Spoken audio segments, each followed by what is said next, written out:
Okay. So today we are going to talk about the volumes. In last class, we have discussed about the V servers, types of V servers, and along with that, we have discussed about the lifts and types of lifts, right? So today we'll start about volumes. Okay.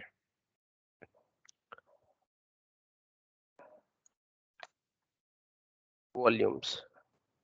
So generally, there are three types of volumes. First one is additional volumes. Second one is flexible volume or flex volume. Third one is flex group. Okay. And we in earlier we used to call it as infinite volume as well, and they have changed the name to flex group from ONTAP 9.3 onwards, I guess. Okay, so these are the three types of volumes available in NetApp cluster mode. So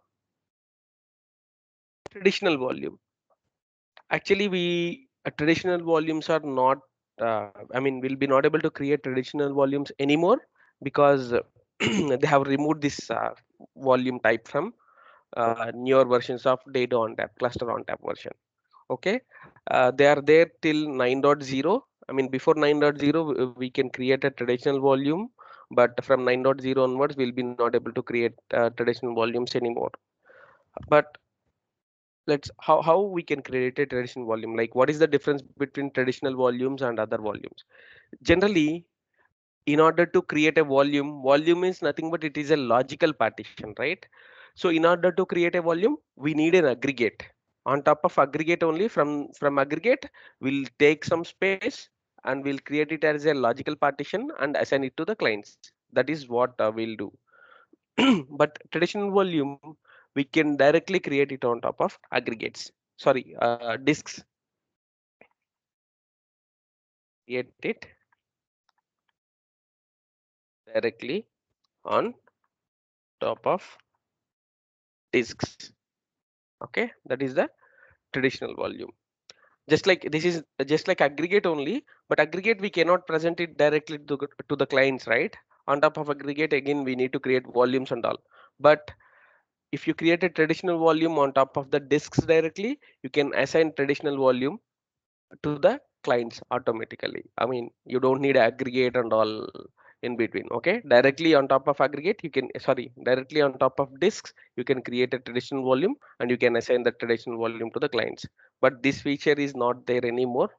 Okay, just like same thing, command and all same. Only thing is in place of aggregate, you need to mention volume.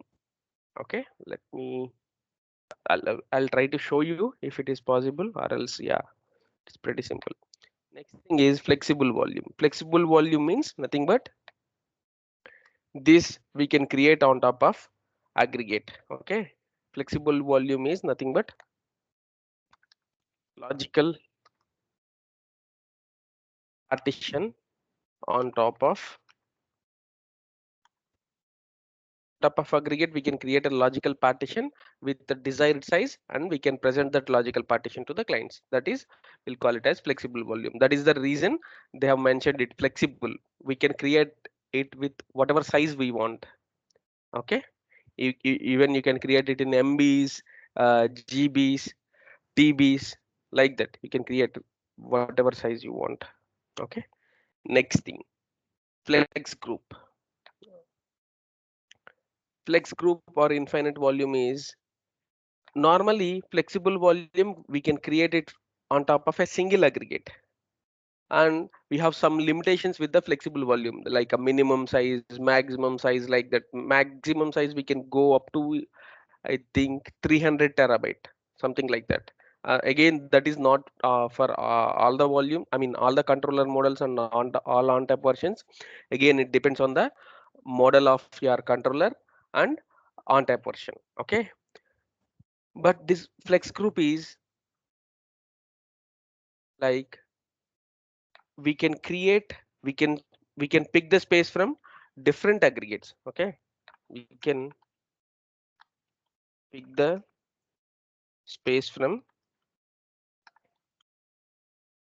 different aggregates and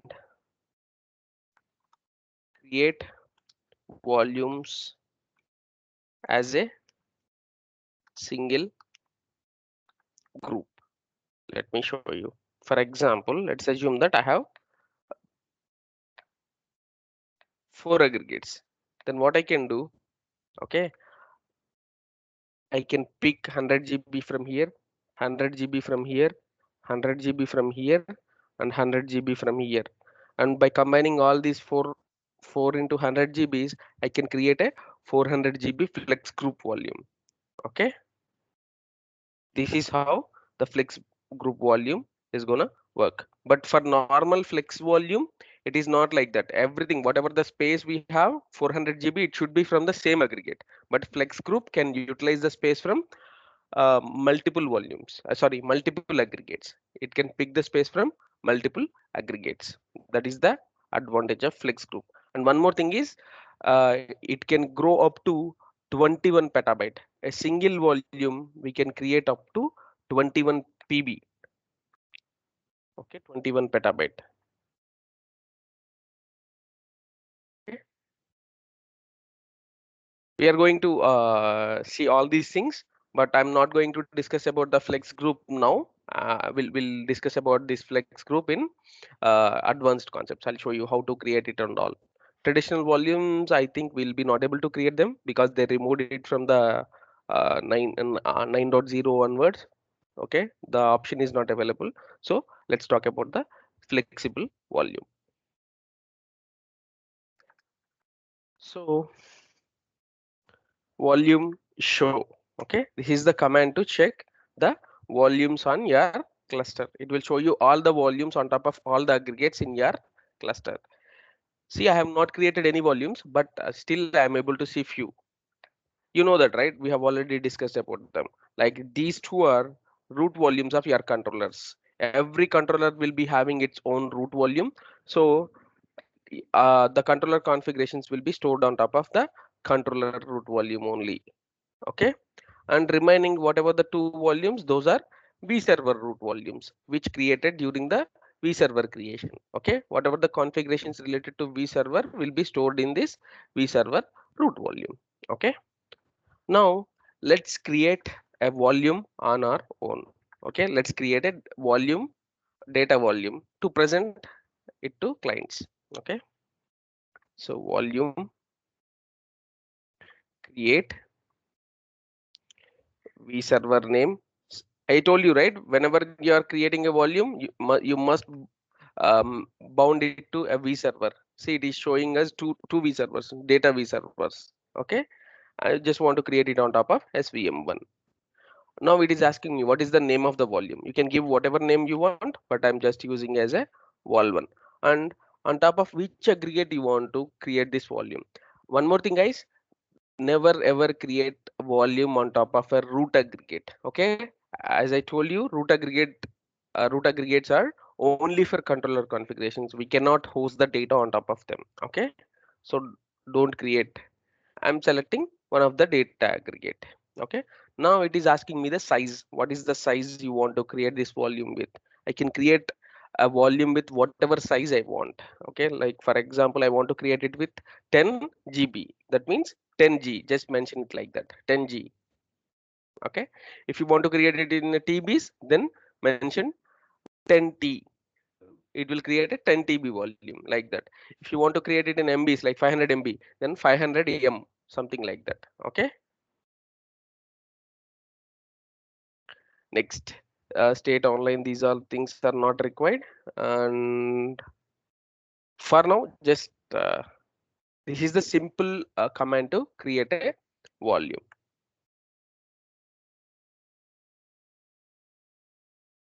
Okay, volume create vserver name, volume name, on top of which aggregate you are creating, and what is the size of the volume. That's it.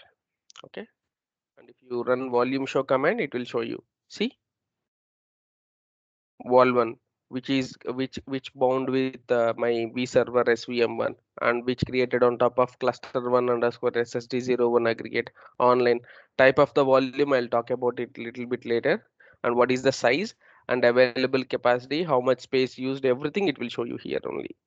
Okay, any questions guys on type of the volumes and the volume creation?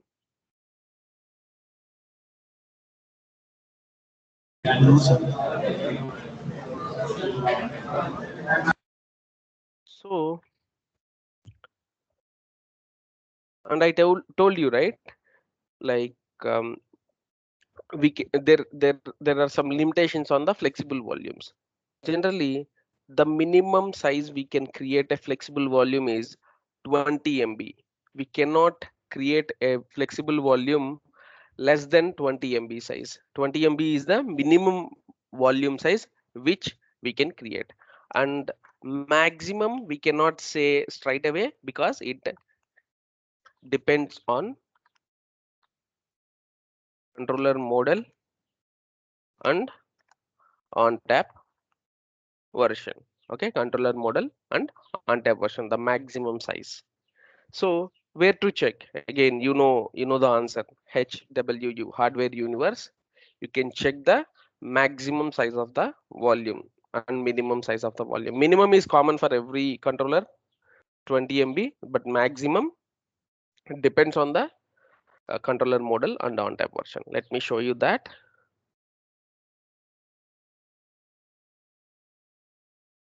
Like, let me select fast. Okay,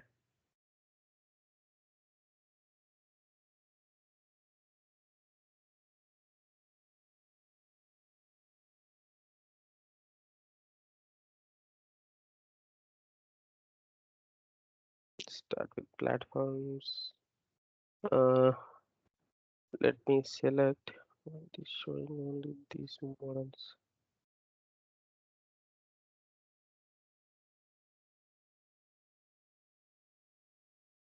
Okay, fast.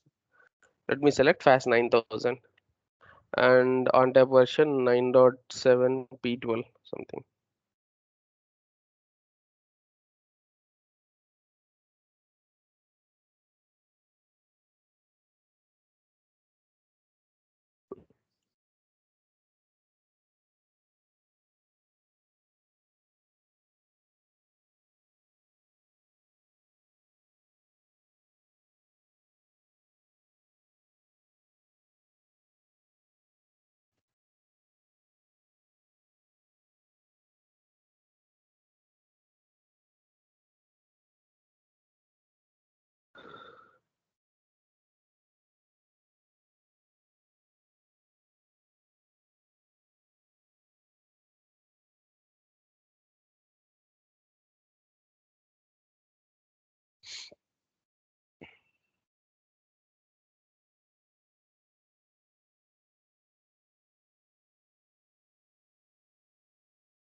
Okay, let me pick any model. Okay.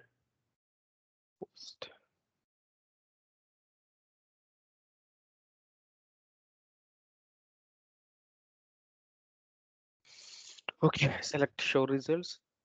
Yeah, I need to select the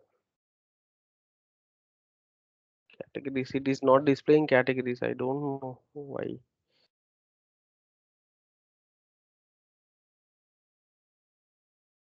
It should display the configurations here.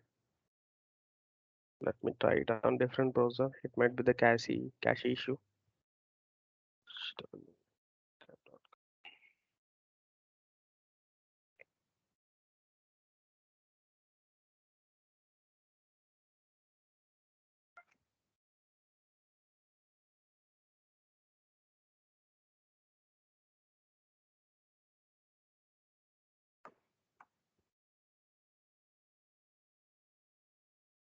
fast.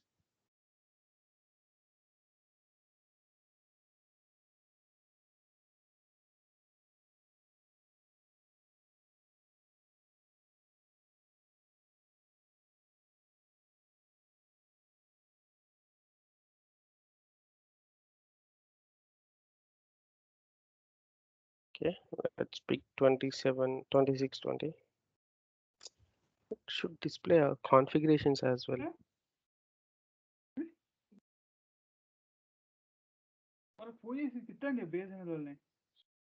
Sorry?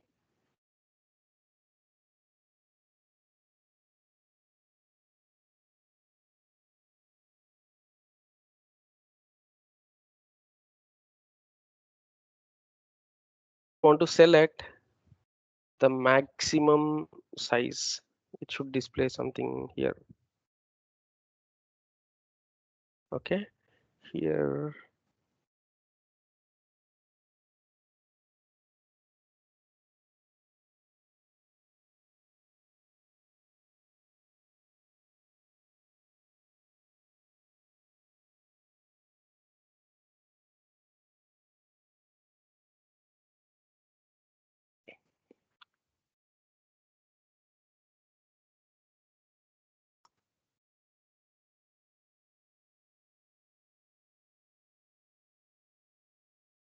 See, and also one more thing is we can check here how many volumes we can create on top of this controller, how many flexible volumes. Okay, and yeah, here maximum size of a, yep, this one, maximum size of a volume 64-bit and 32-bit. Don't worry about that. 32-bit is not available anymore. They have stopped it long back, so everything is 64-bit, so don't worry about that 64-bit and 32-bit. Okay, now what I have selected, what is the maximum size of my volume and how many volumes I can create on a single controller, 2650 and 9.7 p14. Okay, now click on show results so that it will take you to the results. It will display the results there. Let it load.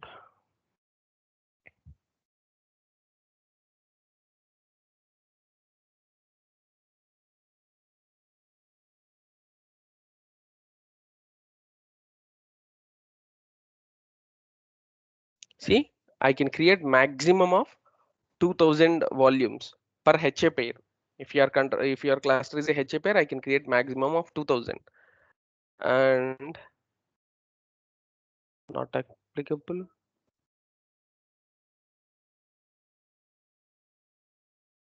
Yeah, on node. Yeah, I need to select node. Should display the size as well.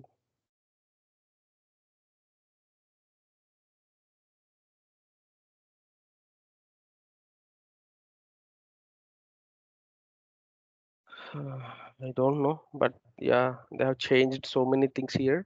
But yeah, this is the way you can check that. Okay, I don't want to waste time here. Okay, but hardware universe, you can check that. But what is the maximum size and all? Okay, the same thing with aggregate as well. Aggregate also again depends on the maximum size of the aggregate depends on the controller model and on tap version. Okay, next. And one more thing, we can, as I told you, we can create 1000 volumes per controller. 1000 volumes per controller. Okay, but for few models, okay, for few controller models, they have changed this limit to 2500. Like for example, fast 9000. Okay, AFF A700. For these models from ONTAP 9.7 onwards, okay, ONTAP 9.7 onwards, you can create 2500 volumes, flexible volumes per controller. Okay, but remaining models like yeah, that is what I can't mention all the models which will support 2500, right? That is the reason I just mentioned two models. But if you have any confusion, just go to the hardware universe and you can check there. Okay. But previously, before 9.7, like till 9.6, every controller will support only 1000 volumes. That means if your cluster is a 4 node cluster, then you can create only 4000 volumes. If your cluster is a 10 node cluster, then you can create only 10,000 volumes, like that. But from 9.7 onwards, it depends on the on your on tap version as well as your controller model. They have changed that limitation. Okay. Okay.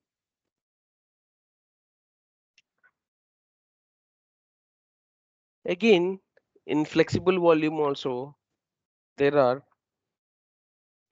two types of flexible volumes. Okay. Flexible volumes.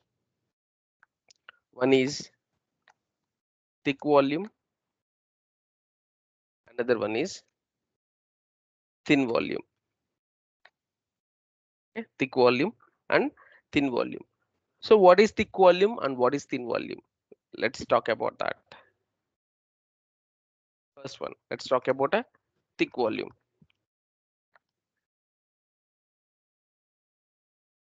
So let's assume that so- sorry guys.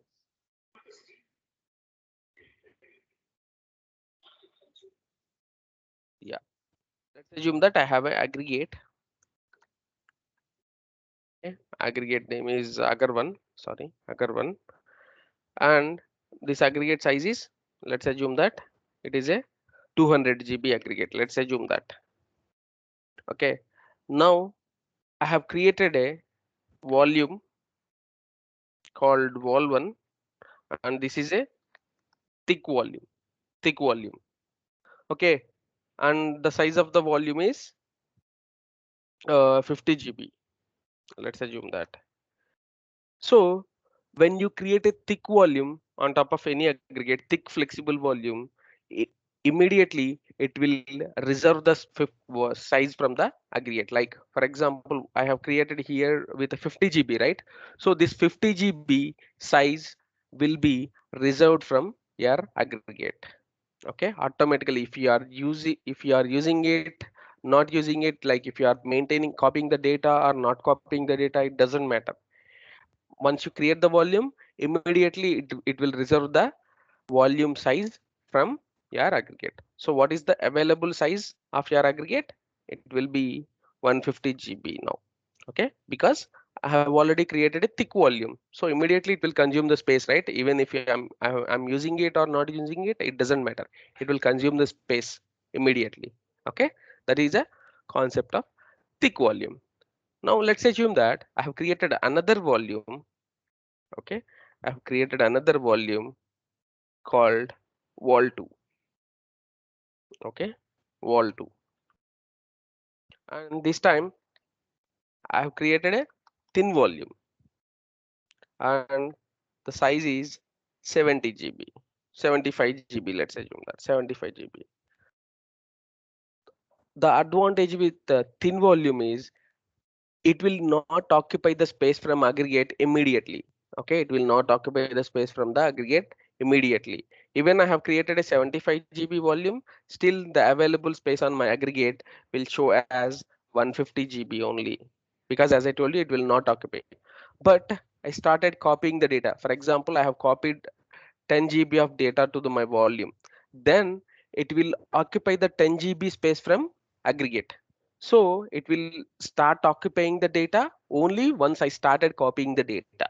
Okay, based on the data I am copying to the volume, then only it will gradually occupy the space from the aggregate. If I'm not using the volume size, I mean if I'm not copying anything on the volume, then the space will be available on aggregate only. Okay, that is the difference between thick and thin. Thick, if you are using it or not using it, that doesn't matter, it will occupy the space from aggregate immediately. But thin, When it comes to thin, initially it will not occupy, but when you started copying the data based on the size of the data you are copying, it will occupy the space from the aggregate in the background. Okay. Any questions, guys? So what is the advantage? Like, right, in real time, you'll be creating like a TBs of volumes, right? But we are not sure that clients are using entire space or not, right? Mostly, most of the people, they'll not use entire space of the volume immediately. Most of the people, 90% of the clients, they'll not use it. They'll reserve, they'll ask us to create 10 TB volume by keeping the future also in mind. Okay, like for 3 years or 4 years, they want to maintain everything. They want to, I mean, they'll they'll keep the organic growth also in mind. Okay, so if you create a thick volume, the space will be reserved immediately, right? If they are not using it, then the space will be there. um Vastly, like there'll be no one is using that, but still it is reserved. But if we create a thick volume, only it will occupy the space when client started using it. If he is not using it, then it will be available in aggregate itself, so we can use that space and we can create another volume, and we can give it to another client. Okay, like that. Aditya, any questions? No, sir. Yeah. See, it is a kind of a like bank only. For example, you have deposited 1 lakh of your money in the bank. What they'll do, they'll just keep it in a pool, right? It is not like, okay, Aditya deposited 1 lakh money. I need to keep that money aside. So whenever he comes, I have to give him this 1 lakh. Not like that, right? They'll put it in a pool. They'll use your money for some other purpose. Whenever you want, they'll give you your money back to you whenever you need. Like when you need 10,000, they'll just pick the 10,000 from the pool and they'll give it to you, right? Same thing, same concept here. But only thing is, when you implemented thin provisioning, when you have created thin provisioned volumes on your aggregate, you have to monitor your aggregate space very carefully. Okay, you have to monitor your aggregate space very carefully, because let's assume that 75 GB, my client not using it. Okay, so that still I have 150 GB. So I got a one more request, and he asked me for 80 GB or 100 GB. I have created 100 GB, but actually, do I have a 100 GB on my aggregate? Actually, no, right? Already I assigned 75 GB, so only 75 GB is left. But actually, okay, but I'm over provisioning the storage. The entire size of my aggregate is 200 GB. I have already allocated 50 here, 75 here, and again I'm allocating 100. Okay, with the help of thin provisioning concept, we can over provision the aggregate. Okay, but let's assume that my client volume 2, he occupied entire 75 GB. Now I have only 75 GB left, and this client started writing the data, and he when he reached 75 GB, it is throwing an error like no space left, because aggregate is full. So that is the reason, whenever you have implemented thin provisioning, you have to, you have to be very careful. Okay, mostly most of the people, most of the organizations will use thin provisioning only, because they can utilize the space properly, right? That is the reason. Only thing is, you need to be very active in monitoring the space of the aggregate. That's it. Okay, if you don't have any questions, then I'll show you how to create a thick volume and how to create a thin volume all. Okay, now, so if your controller is a fast controller, okay, if your controller is a fast, then the default option is thick. Okay, okay. Next, if your controller is a AFF controller, then the default option is thin. Like if you don't mention anything while creating the volume, it will create a thin volume. If you mention, if you don't mention anything while creating the volume on your fast controller, then it will create a thick volume. Okay, these are the default things, default options. but you can change that. While creating volume, you can mention manually which type of volume, which type of flexible volume you want. You can mention that. Okay, where you can mention that, we have an option called space guarantee. Okay. In this option, it will give us two options. One is a volume, another one is none. Okay, if you select, okay, if you select volume here, volume option here, then it will be your thick volume. If you select none option here, then it will be thin volume. Okay, it will be thin volume. It will become thin volume. It will create a thin volume. Okay, like that. Here, the nodes in my cluster, they are, um, I guess, AFFs. Okay, all flash paths. So by default, it will create a thin volume. Let me show you that.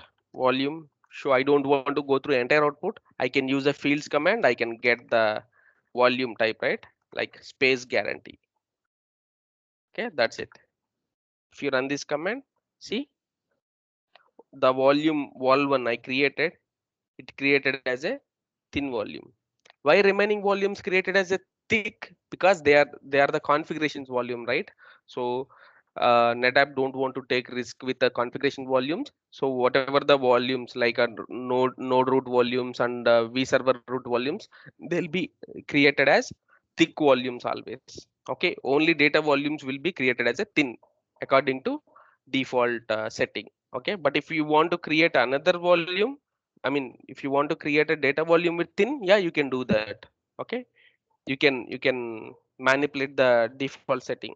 Okay, so anyway, my wall one is a thin volume, right? Here, none means thin volume. So I have created a 10 GB volume, and let me check my aggregate utilization. See, I have created it on top of Agar one.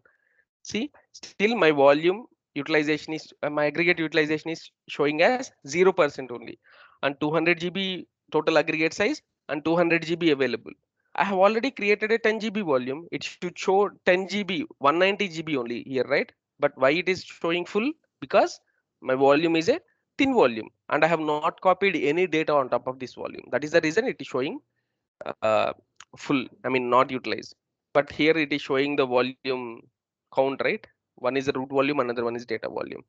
If I started copying the data, then it will slowly keep on occupying the space from the aggregate according to the size of the data I'm copying. Now let me create a thick volume. Volume, create, vServer name, volume name, vol2, okay, aggregate name. Let me create it on a same aggregate, okay. Size, I'm creating 10 GB only, but this time I want to create a thick volume so that it will occupy the space from my aggregate immediately. See, this is the option where you can specify thick or thin, space hyphen guarantee. Volume, I set it to volume. If you set it to none, then again it will create a thin only. See, it is showing none volume. I want to create a thick. That's why I'm selecting volume. That's it. After creation of the volume, I'll show you the aggregate utilization. Okay, let me confirm that volume is created. See, my volume vol2 created, and if I check the status of space guarantee status of my volume, it is volume. See, vol2 is showing as volume. Now let's check the aggregate size. See, now it is showing as 190 GB available because I created a thick volume which will occupy the space from my aggregate immediately, irrespective of using it or not using it. Okay, any questions, guys? Okay, now I'll talk about over provisioning. Over provisioning means I can create a volume greater than the available size on the aggregate. Like, let's see here. Here I have only 190 GB available. But if I, with the help of thin volume, thin provisioning concept, I can create a volume greater than the available size. Okay. Volume create vServer name, volume name I'm just creating as a vol3. Same aggregate I'm creating. Size I'm creating 200 G. and only thing is you must specify none here. Okay, I mean if it is a default option none, that's fine. Okay, but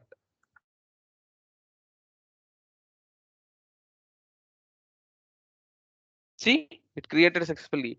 Do I have 200 GB available space on this aggregate? No, right? But how it created? Because I mentioned it as none, space guarantee, none. I'm not giving you a space guarantee. That is the meaning of this option. Okay, let me try to create another volume with at least 10 GB or with 200 GB again. Volume 4. This time I'll select it as a volume, but it will throw an error.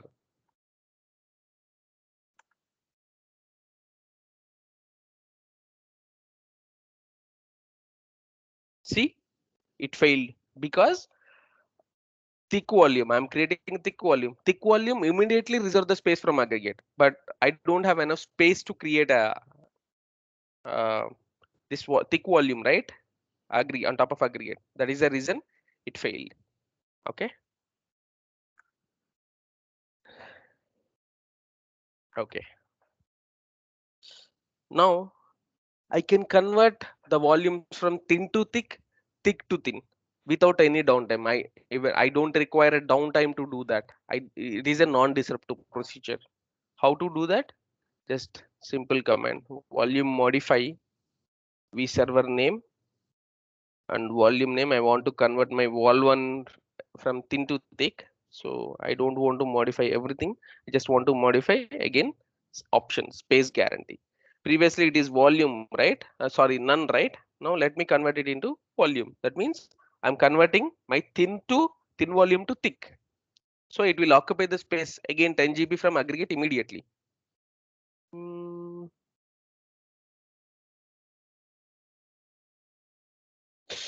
There are some features enabled. That is the reason it is showing that. Okay, think I need to disable them. Sorry.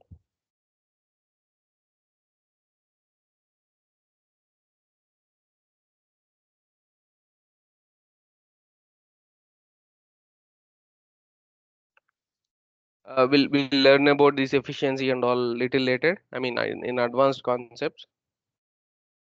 Uh,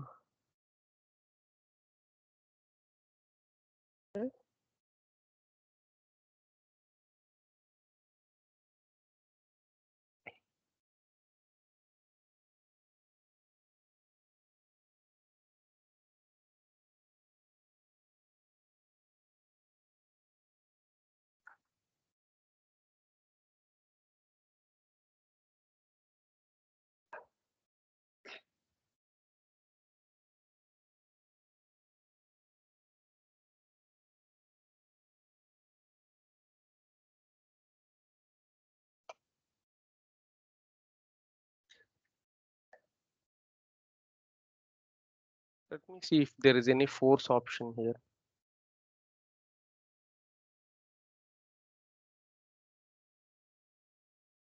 Okay. I think I need to change some settings. Yeah, I mean they have included this kind of restriction in AFF, I guess, recently. We have some efficiency features. When these efficiency feature is enabled, you cannot convert from thin to thick. Okay, in order to convert it, you need to disable that feature. Okay. Mm,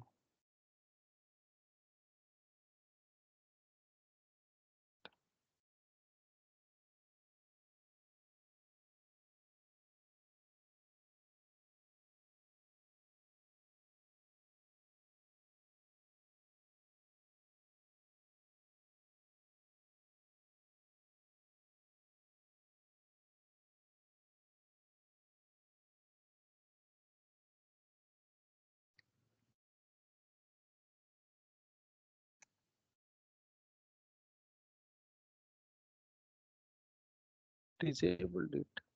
Okay, contains compacted data. Okay.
Okay, there are so many features enabled. Okay, just note down this thing and ask me like whenever we are discussing about efficiency, I'll show you that because a lot of options enabled on this volume by default because this is AFF.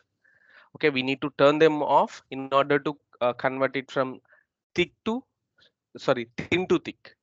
But converting it from thin to thick is thick to thin is very simple, but thin to thick is complicated procedure. Like you need to do change so many things. But if it is a fast, you don't need to worry about that. In fast, you can do it easily. Okay. Now let me show you how to convert it from thick to thin. I think our volume wall one wall two is thick volume. Okay. Space guarantee none. See, just Aram say single command. I can convert it from thick to thin without any problems. But converting it from thin to thick contains like it got linked with so many efficiency features which we need to disable and all. So that yeah, I don't want to confuse you people. So I'm going to again just remind me so that I'll show you when we are talking about efficiency in advanced concepts. Okay. Yeah, this is the command. By using this command, you can convert the volume from thick to thin or thin to thick. Just you need to specify the correct option here. That's it. Okay. And let's check the aggregate utilization. It should show 0 now because I have only one thick volume which I converted into thin. That is the reason. Again, it releases the space to aggregate back. Okay, like that. Any questions, guys? No, sir, at present. Okay. Now let's talk about the remaining options. Auto size, I'm not going to talk about it now.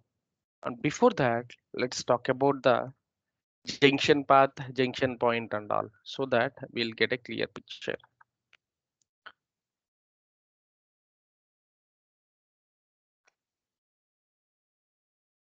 Junction point. So let's assume that I have a 4 node cluster.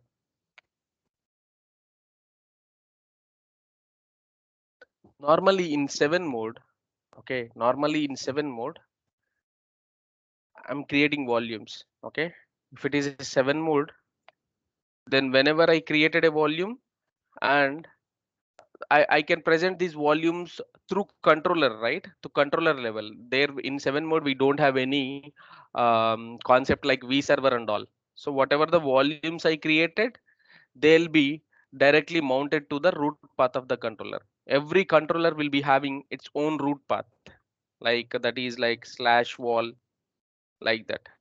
And this controller also will be having a root path called slash wall. Okay, so whenever I created a volume in 7 mode, automatically the volume will be mounted to the root path of the controller. Okay, automatically all the volumes will be mounted to the root path of the controller. Like that, for example, my volume first volume name is wall1, then it will be automatically mounted and it will get a path like slash wall slash wall1, something like that. Same way, if I created another volume called wall2, then automatically it will get a path like this, wall2. Same thing. I have created a volume called Naveen. Okay, then automatically it will get mounted here and it will get a path like this. This is how it will be because the volumes and the aggregate belongs to that particular controller only, and we don't have a V server concept there. And only this particular controller can utilize the space from the aggregates and volumes, and the second controller can only utilize the space from its own aggregates and volumes. But in cluster mode, it is not like that, right? We have a V server concept. Okay, we have a V server concept.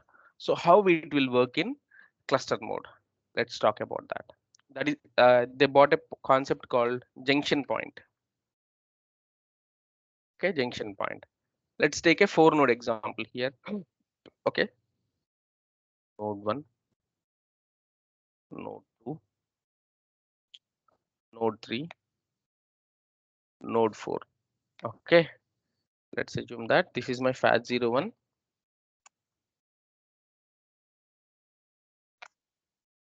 FAT02, FAT03, FAT04. Okay, and I have created a two V servers here. Let's assume that I have created SVM1 and I have created another V server called SVM2. Two V servers. So generally every V server will have its own, every V server will be having a path called junction point. Okay, every V server will be having a its own path. This we'll call it as, technically we will call it as junction point. Junction point of the V server. Junction junction point. Junction point means nothing but a root path. Okay, root path. So whenever you create a volume, okay, for example, if I created a volume on FAT01, or if I created a volume on FAT02, FAT03, or FAT04, whenever it is, when I'm creating a volume on cluster, I must specify the V server name, right? So for example, all the green ones, I mentioned it as SVM1. That means all these volumes will be linked with or bounded with my V server SVM1. Okay, my V server SVM1. Okay, and in order to present them to clients, what you need to do, you need to mount them to the root path of the V server. You need to mount them to the root path of the V server. Every V server will be having its own root path. Normally in 7 mode, every volume will be presented by a controller and automatically they'll be mounted to the controller root path, right? But here we can't present, I mean, we'll be not able to present them through controller level, right? We must use V server. So that is the reason we need to mount them to the root path of the V server. Then only we'll be able to present them to clients. Okay.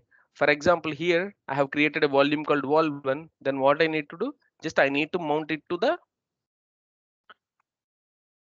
my V server root path, so that I'll get a path like slash vol1. Slash is the root path.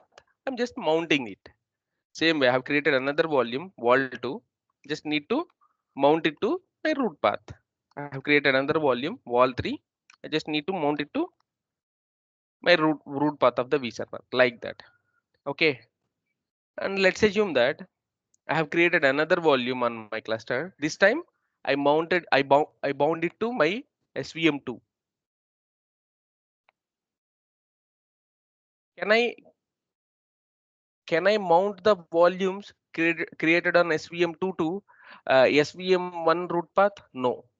So the volumes under a specific V server can be mounted to the same root path of the V server.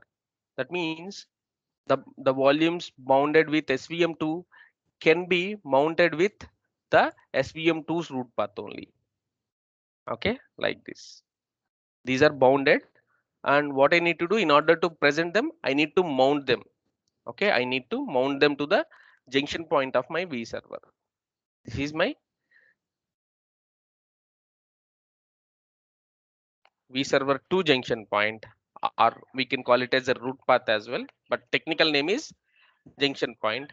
So whenever I create a volume here like vol 7, then I need to mount it to the root path like this. Okay.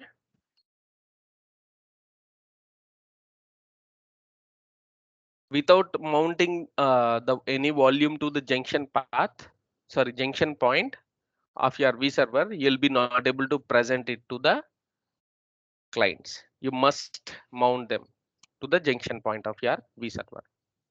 But in 7 mode, we don't have this manual step, this concept, because storage will be presented through controller level. So automatically mounted to the root volume of your controller, root path of your controller.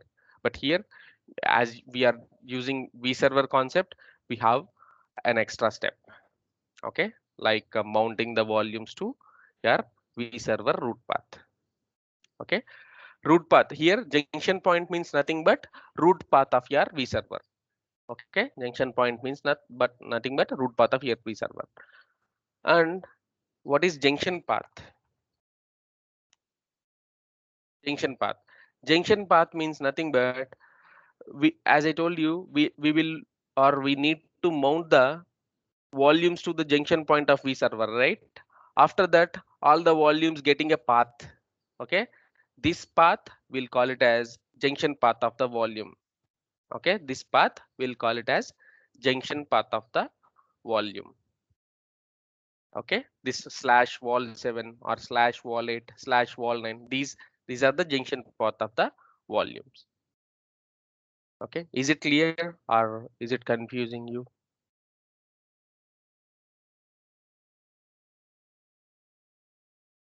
Naveen, just repeat the junction path once again. Yeah, so junction point you understand, right? A junction point means nothing but a root path of the vServer. It will be created automatically when while creating the vServer. Okay, so normally in order to present the volumes or the logical partitions through this vServer, I need to mount the volumes to vServer, right? When I mounted the volume to the vServer junction point, I'll get a path like this.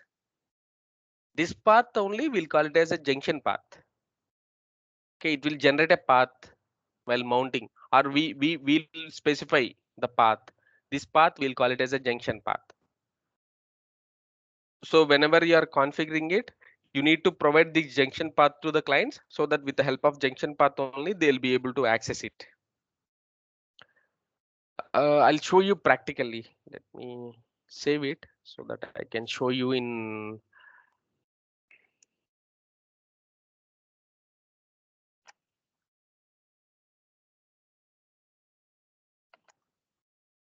Okay, let me save it and I'll show you. So for example, volume show hyphen fields junction path. If I run this command, it will show me the junction path of my volumes.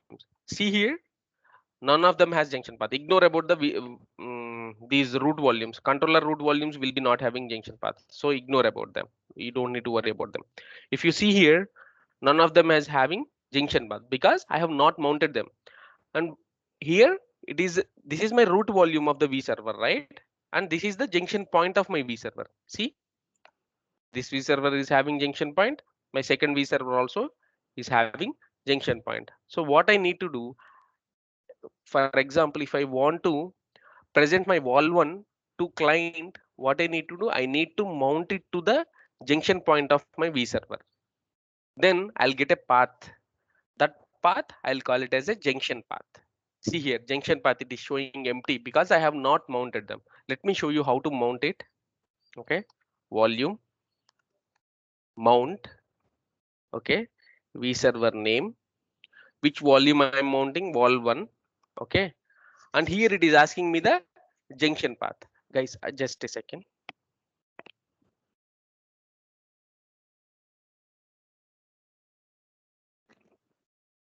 Hello.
Yeah, sorry. Okay, so now it is asking me for the junction path. So just I'll give it as slash vol1 so that automatically my volume will be mounted to the junction point of my V server. That's it. That's okay. You can ignore this warning and proceed with yes. That's it. And if you check volume show hyphen fields junction path, see my volume got a junction path because I mounted it manually with junction point of my V server. Okay, because I need this path if I want to present it uh, to my clients using NAS technologies. Like if I want to present it through CIFS or NFS, I must need this path. This is a mandatory step. Okay, is it clear or still it is confusing?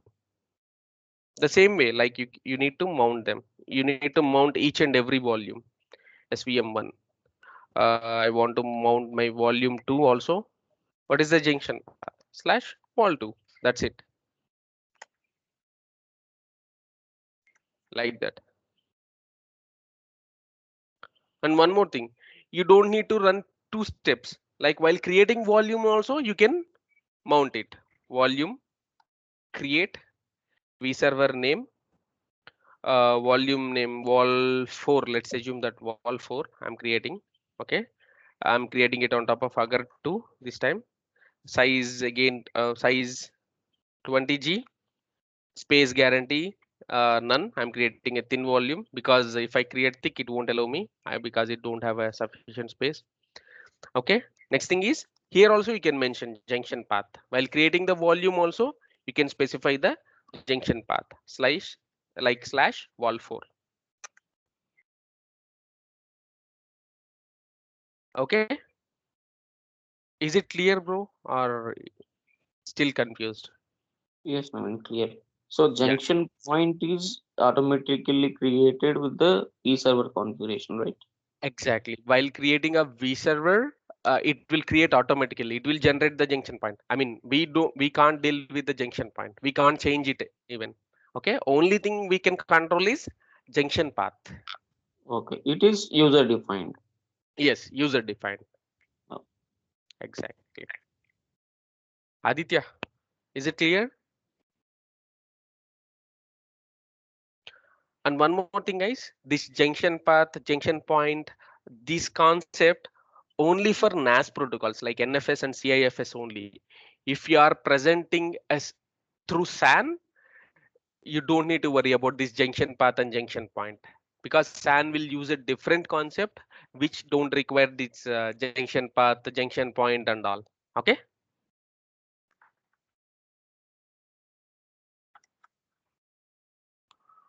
Okay.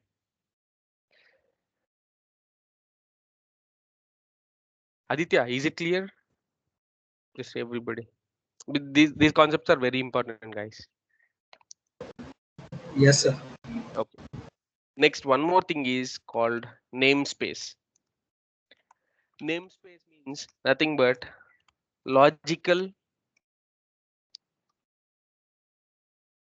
grouping of volumes is called, sorry, is called namespace. Okay, is called namespace. That means nothing but see, I have only one junction point, right? For my V server. This is my V server, SVM1. Let's assume that. So whatever the volumes I'm creating on top of my V server, this particular V server, I'm just mapping everything to this particular um junction point only. For example, wall 1 I have created initially. After that, I have created another volume, wall 2. I have created another volume called wall 3. Like that. I'm mounting everything to junction point, right? So this procedure, this concept, we'll call it as namespace. Later I have created wall 4 and I'm mounting it. Okay, this entire procedure, the process of mounting a volume to junction point is called as namespace. You can say that. Okay, Is it clear? Okay. So they'll ask you in interview for sure. What is junction point? What is junction path? What is namespace? If they ask you like junction point means nothing but a root path of the V server. Okay, a root path of the V server, or you can say them like gateway of the V server. Okay, anything is fine. One V server will be having one junction path point. Sorry, one junction point. Okay, and junction path. So by mounting the volume to junction point, we'll get a path that we'll call it as junction path. Next, namespace. What is namespace? Namespace means nothing but logical grouping of volumes to junction point is called namespace. That means nothing but the process of mounting the volumes to junction point is called namespace. Anything is right. Okay, because they'll ask you for sure these three questions, one of these three questions they'll ask you for sure, because these concepts are very very important. If you don't know these concepts, you'll be not able to present the volumes via NAS protocols. Not possible. Okay, it is very very important. Okay, now I'll show you few more things.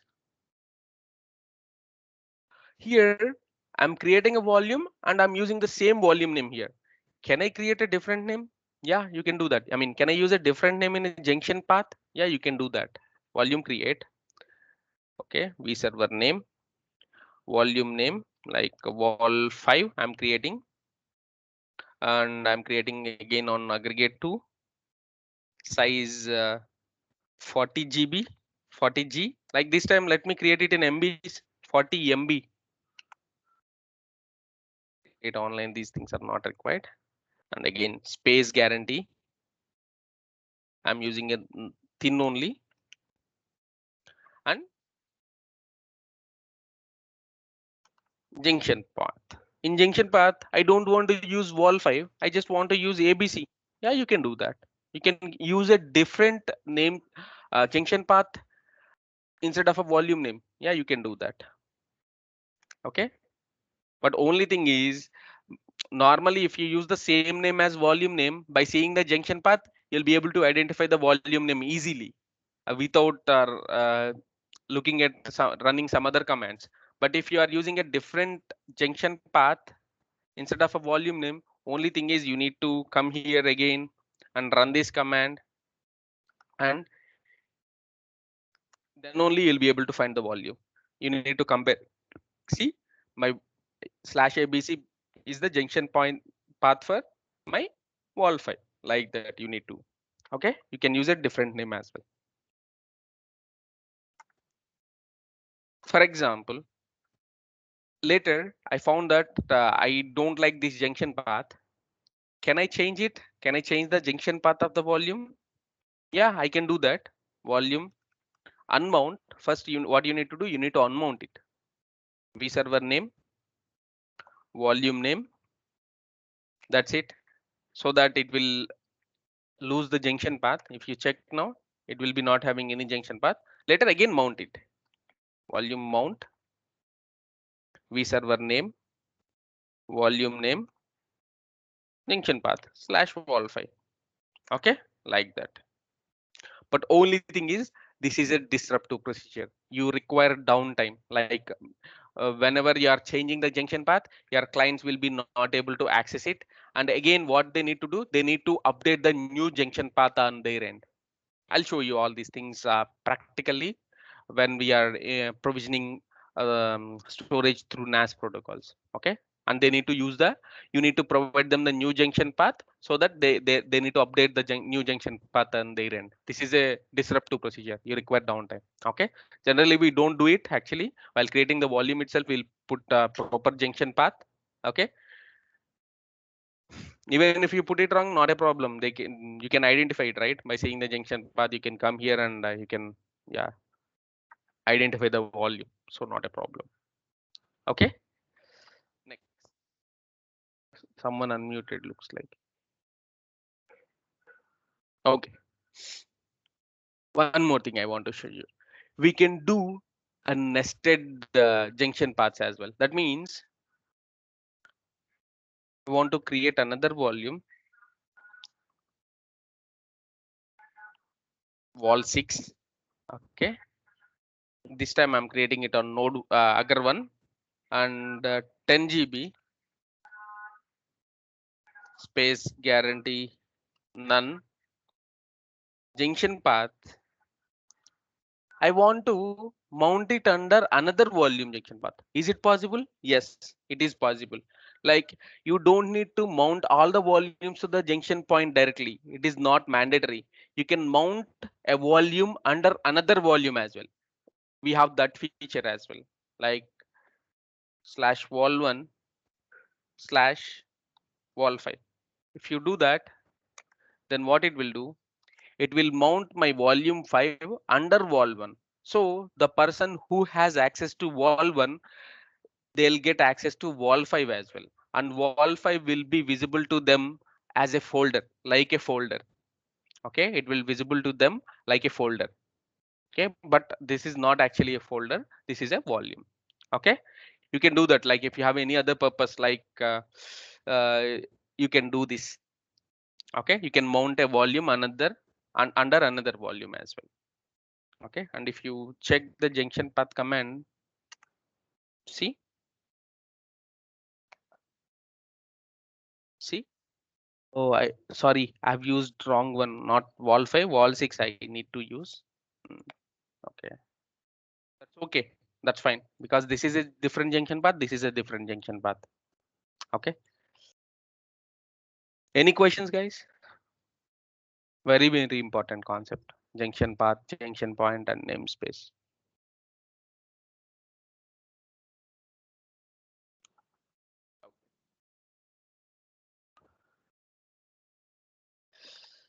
Now let's discuss about the remaining options in volumes, like auto size, clone.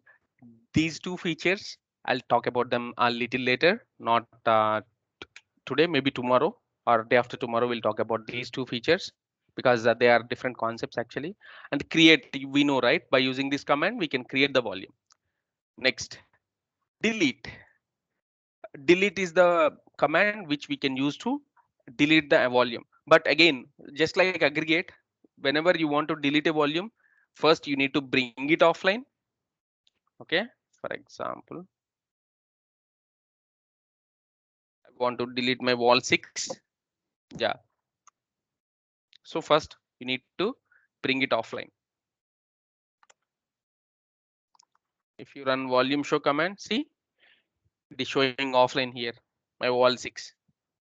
After that, volume delete.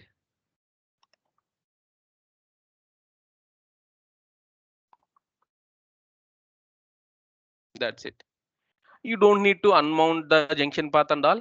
As during the process of deletion, it will unmount the volume from the junction point and then only it will delete it. Okay, you don't need to unmount it manually, not required. Okay, next. Efficiency, I'll talk about it in efficiency. Encryption, we have a separate session for that. Expand is for not for the normal volume, flexible volume. It is for the junction, sorry, flex group. Expand is for the flex group. And file, I'm going to talk about it a little later. Okay, this is we have a different concept. This is a flex cache, also different concept. I'll talk about them in advanced concepts. Next, modify, we know that, right? By using this modify option, we can change the settings of your volume. We can, like, we can convert it from thick to thin, like that. We can change the settings. And we have discussed about the mount as well, right? Mm, by using mount command, we can mount it to the junction point. Yeah, like that. Move is a again different concept. I'm going to cover it in advanced topics. Offline, I have already shown you. Online, nothing, simple. When you offline some volume, if you want to bring it back to online state, then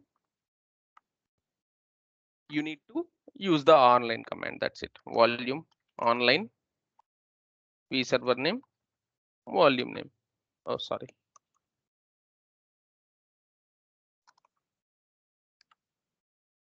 Okay, like that. Next, Q tree, I'm going to talk about it tomorrow. Quota, Q tree, these two things. Reallocation, same thing. Defragmentation. We have a reallocation at aggregate level, right? Same way, we have a reallocation at volume level as well. Reallocation start vserver name and the path of my volume. So, okay, here I think we need to give the full path. Yeah. So reallocation will run at node level, right? So you need to mention the path like 7 mode /wall/wall 4 like that. Same thing, defragmentation kind of thing here. Okay. What it will do, it will segregate the blocks, used blocks and free blocks, so that it will improve the performance of your volume. Okay. Same thing. Volume reallocation measure. Measure means how much, I mean, it will give us the statistics.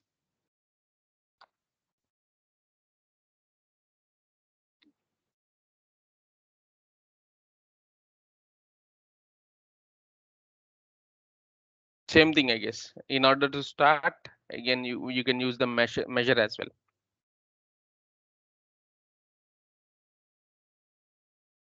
Okay. Uh, Queues means if you want to stop it, like if you want to pass it, reallocation, then you can use the queues. Okay, like that you can create a schedule, can start it manually, you can turn it on, you can turn it off, you can stop it. Instead of pass, you can stop it that job permanently. If you use a queues now, you can do a restart, like so that it will start from the where it stopped. Okay, like that. These are the reallocation. Next, rehost. Rehost is a feature which they have introduced from 9.5, I guess, or 9.3. I don't remember. This feature is not there in older ONTAP versions. For example, I have created a volume on a vserver, okay, svm1, but later I want to decommission my svm1. I want to delete my vserver. I want to move it to svm2. In old ONTAP versions, we don't have that feature. You must continue. What you need to do, you need to create another volume on top of svm2, and you need to copy everything from here to there manually, and then only you can delete the thing. You need to do cutover and all blah blah blah, so much of process there. But by using this rehost command, instead of doing all that procedure, what you can do, you can move the volume from one vserver to another vserver. Okay, that's it. Volume rehost, which vserver and which volume, what is the destination vserver, where you are moving. That's it. Pretty simple. But only thing is, this is a disruptive procedure. I mean, that means for rehosting, you require downtime. You require a downtime. Failed. Why it got failed? Because okay, volume is part of junction path. Okay, first what we need to do, we need to unmount it.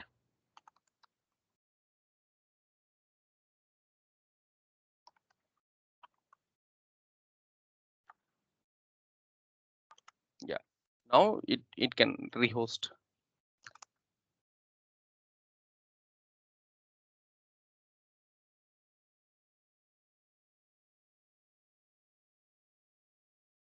Okay, now check wall 4. Now it is under svm2. Again, you need to mount it manually and provide it to clients. Okay, but yeah, by using rehost command, you can move the volumes from one vserver to another vserver. But this is a big activity, like you require a downtime and all. So yeah.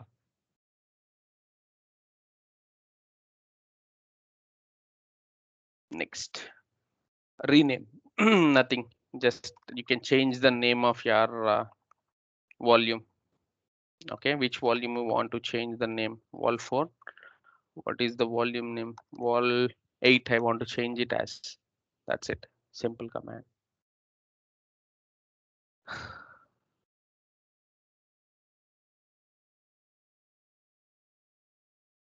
Okay, and if you check the name now, volume show, see wall 4 renamed as wall 8, like that. Now next, and renaming the volume don't require a downtime. Okay, because we don't use the volume name, right? We use the junction path while presenting it to clients, so it doesn't matter. It is a non-disruptive procedure. Restrict by using this command, you know that, right? Same way how we restricted the aggregate, we can restrict the volume as well. That means nobody will be able to read the data. uh, okay, yeah, nobody will be able to read the data on top of this volume.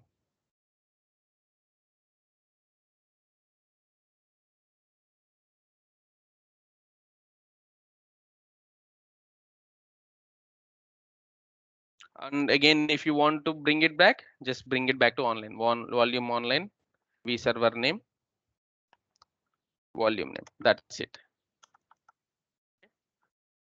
Next, show, you know, already know. Show footprint, I'm going to talk about it in advanced concepts, because it contains a lot of things which we have not yet covered, like snapshots, so many things. Show underscores, these two things also I'll cover in advanced concepts. Okay, next thing is size. Yeah, this is the very important one.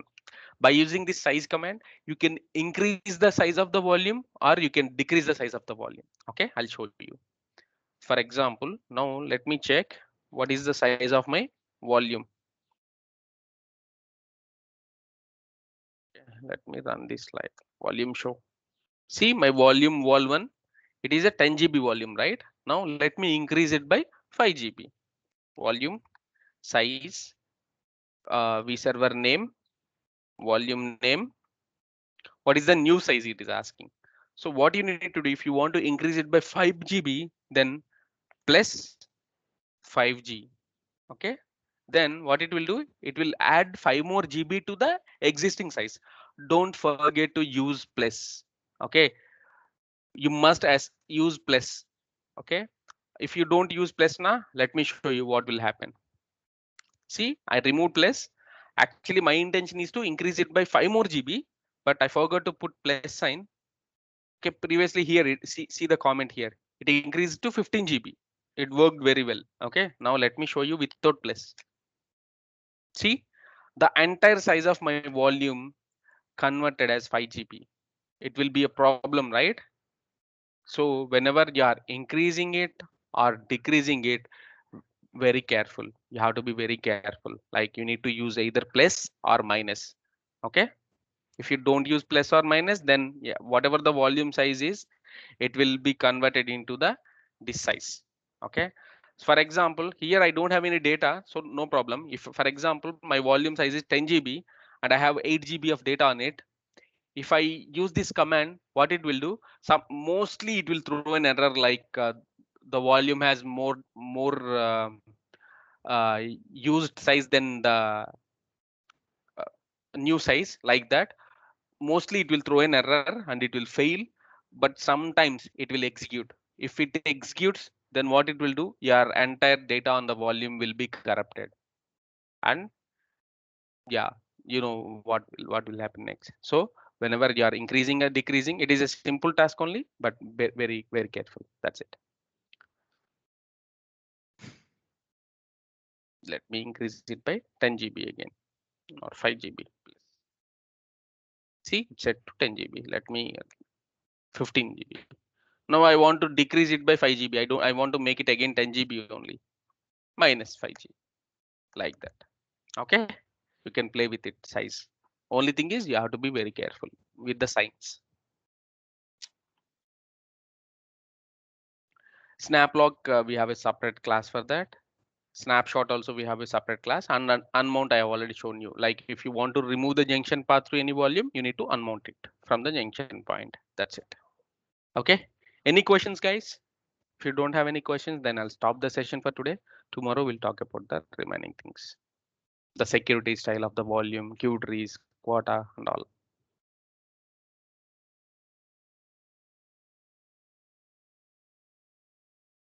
Okay, then. Thank you. See you tomorrow. Thank you, Ravi. Okay, sir.